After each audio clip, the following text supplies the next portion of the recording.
The sales robots have taken over, and they're decimating deals left and right, destroying them right in their tracks. On the AI for Sales podcast, our mission is to empower everyday sellers to embrace AI superpowers to build new bridges and crush quota. Dr. Joel Abon said it best in the AI for Sales book.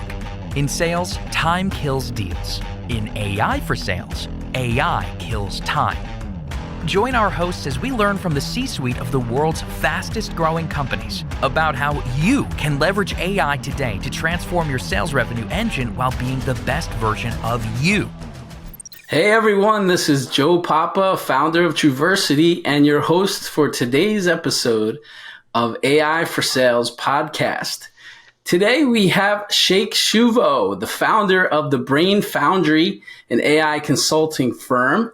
And he's got a wide range of experiences in sales, go-to-market strategy, business development across early stage startups, all the way to Amazon. Sheikh, it's great to have you on the show. Thanks for having me, Joe.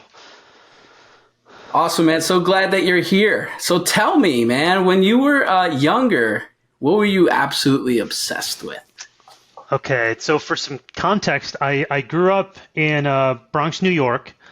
And I watched a lot of TV as a kid, but what I loved doing the most was actually urban exploring, which means I grew up in a big condo project called Parkchester in the northern Bronx, and it was about 130 acres that had developed as one of the biggest condo projects in the country.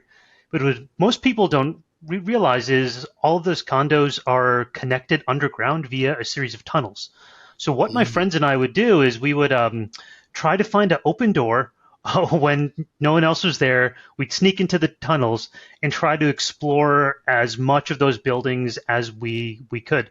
We got to explore some old bus stations and subways as well, but really all sorts of the cool stuff that we found. I think a part of the thrill was exploring, staying cool from the New York sun, but also to break some rules. Love it. Love the rule breaking part. Did you ever get in trouble? We never got caught, but we certainly got chased by many janitors. Awesome. We were pretty straight edge kids otherwise. Hey, we all got to have fun at some point when we're younger, right? It's too bad. I know. Do you have kids yourself? Yeah. I got two kids. They're two girls. They're turning 6 and 8 this year. We live on Bainbridge Island, right outside of Washington, and there's no opportunities for them to get in any similar trouble at all. Both of which I'm glad for, and also wish they could get into some more trouble out here. Awesome. Yeah, I have four kids myself, ranging from 2 to 8.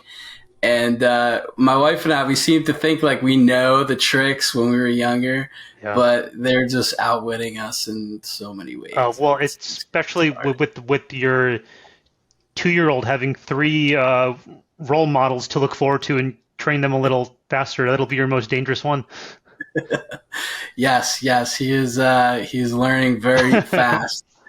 And he's not even using AI yet. So just imagine what it's going to be like for these kids once they get older.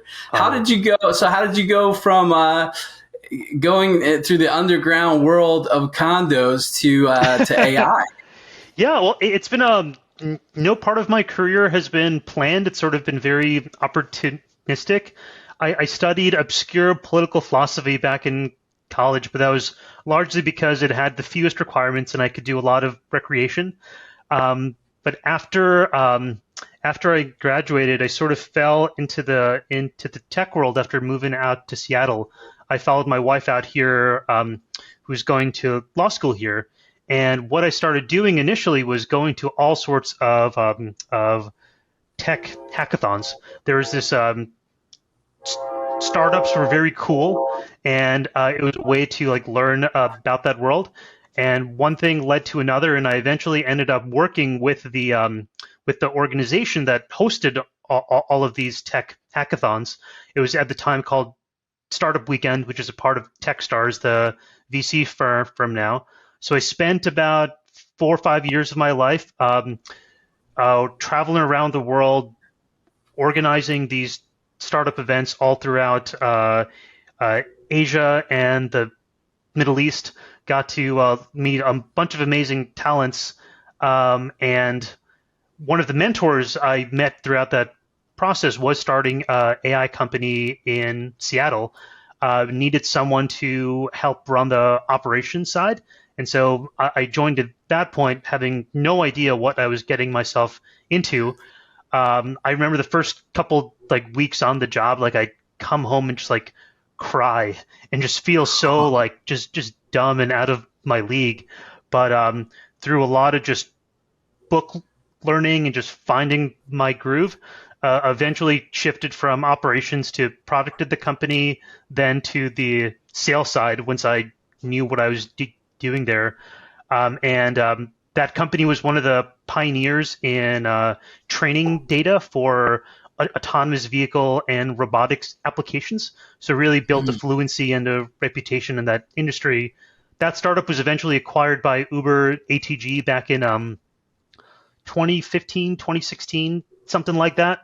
And from there, I decided, I just love the startup game. And so worked with a couple of other early stage startups in the computer vision space to find traction on from early stage ideas. Got to do some great work with a research spin out from University of Michigan called Voxel 51. I was with them for about a year. Right now, they've done some amazing things with visual search and recognition there, a great data visual layer.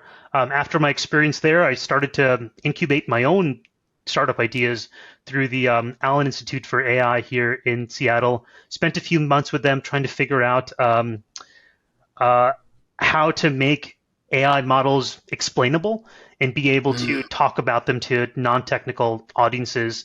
At that time, the idea that co-founder and I were chasing with, it was just a little too soon. We didn't quite have a product, and I also realized I was running out of money. So I changed gears and landed at Amazon, where I spent 3-4 years working on getting some of the newer AI services to market, working on all the GTM strategies, scaling sales teams, etc. And from there, here I am now. The Brain Foundry it's just me and my brain at this point, but I work on 3 things. Right now, I help companies create their AI strategies and making sense of the latest tech. Then I work with new AI companies to create their sales teams, so sort of being the sales number one and closing those early deals. But what's most fun for me is also I advise and teach salespeople about the fundamentals of AI, how selling AI is a little bit different than other technologies, and how sales folks can really earn trust with often very extremely technical buyers. So in my mind, I'm sort of still that kid exploring the tunnels in the Bronx. It just happens to have a bunch of machine learning in it now. That's awesome. I love hearing your journey of how you went from exploring the tunnels all the way to now. Yeah, this is the first time I've made that connection, so I'm glad to have the chance. It's always interesting to me to hear people's journey into artificial intelligence and machine learning. I've taught machine learning, deep learning, AI for probably close to a decade now. Yeah. And, it's interesting because nobody's experience, it's never the traditional path, right? You kind of got thrown into this job and you were like, okay, man, Sheikh, man, you got to go learn this, right? You got to go and you just go to the books, you go to the courses, you go to whatever resources are available, and you go and you learn this. And then your transition to the sales side is really interesting, right? Yeah.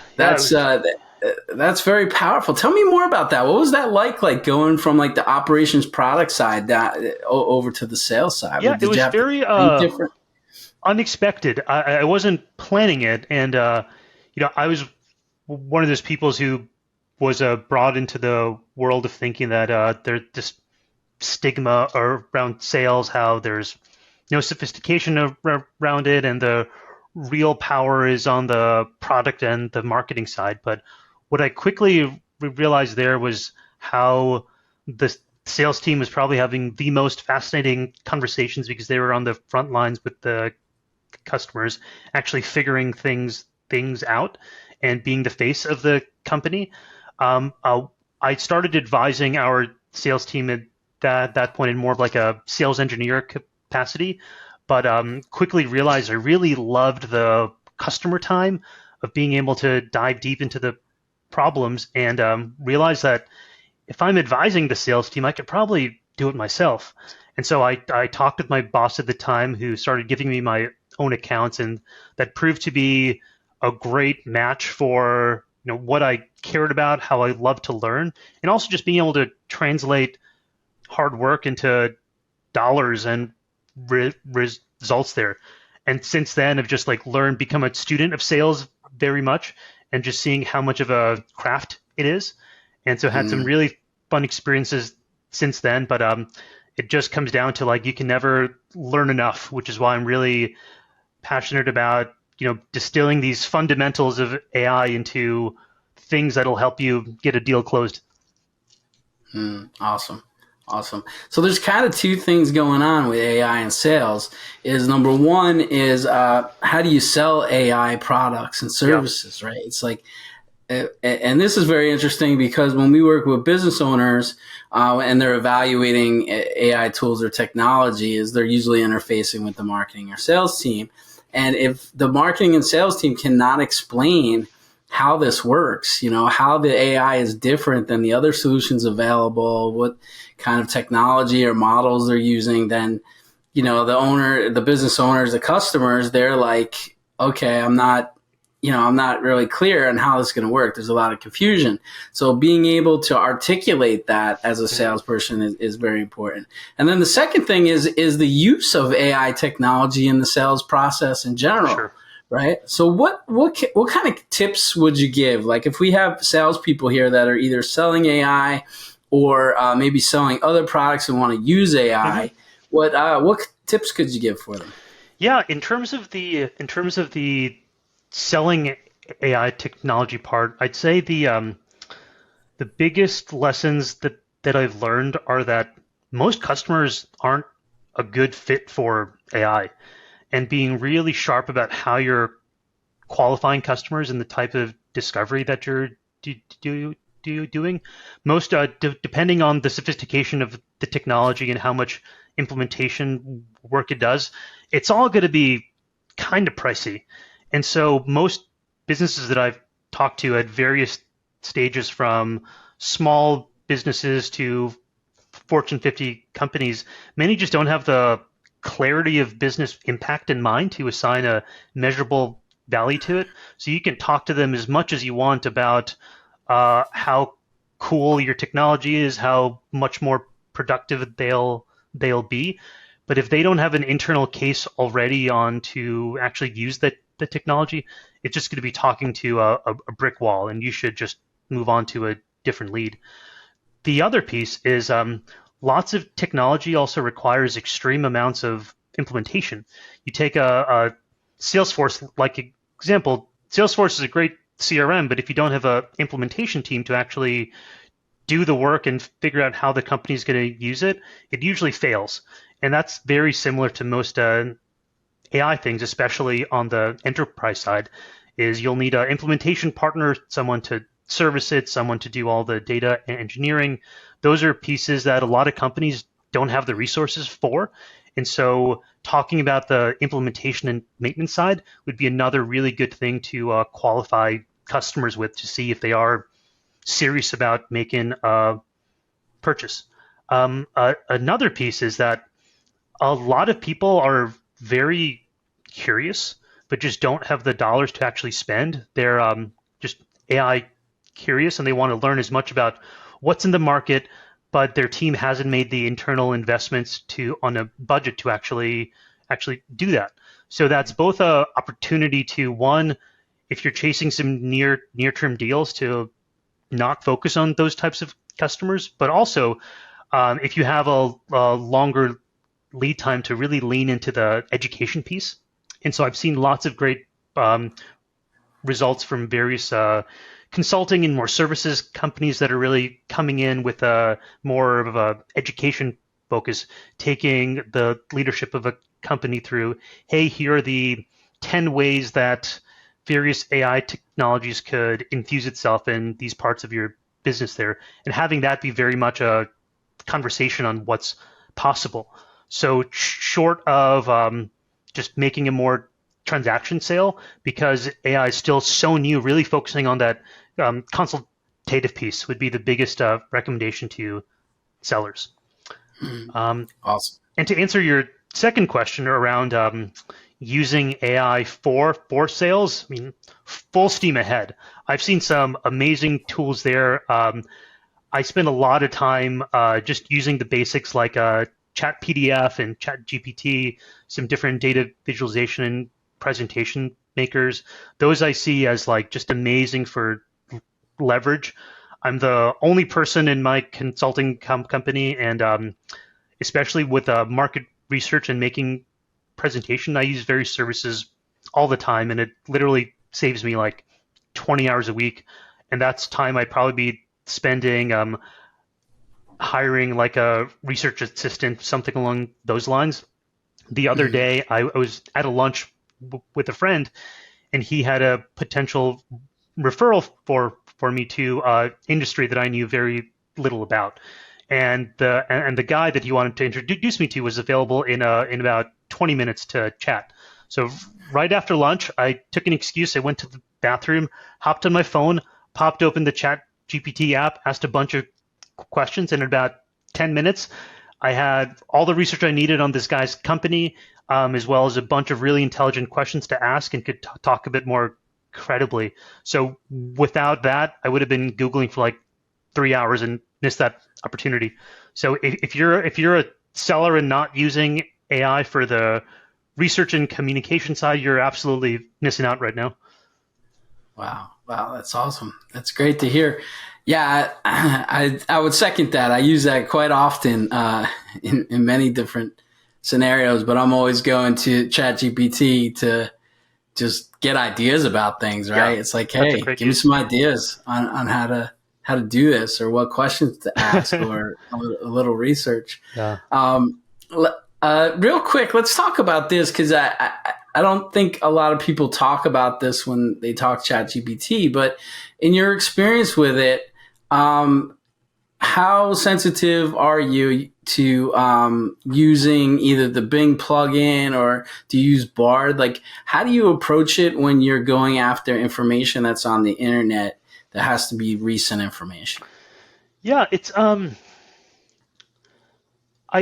I haven't played extensively with the plugins yet, but the for the type of research that I've been doing, the recency of the information hasn't been too important. An example would be, like, I was recently learning about different types of orchestration when you're using different GPUs, and like what the networking pieces of that entail. I'm much more familiar with the software side, but in learning the hardware piece, I had it sort of build me a curriculum on how to understand the biggest challenges in, say, 2 hours of research. And then my favorite prompts have been, first I caveat everything with, explain it to me like I'm 5, explain it to me like I'm a 5th grader, and then explain it to me like I'm a senior engineer at MIT. And that's been like a good progression the deeper I get.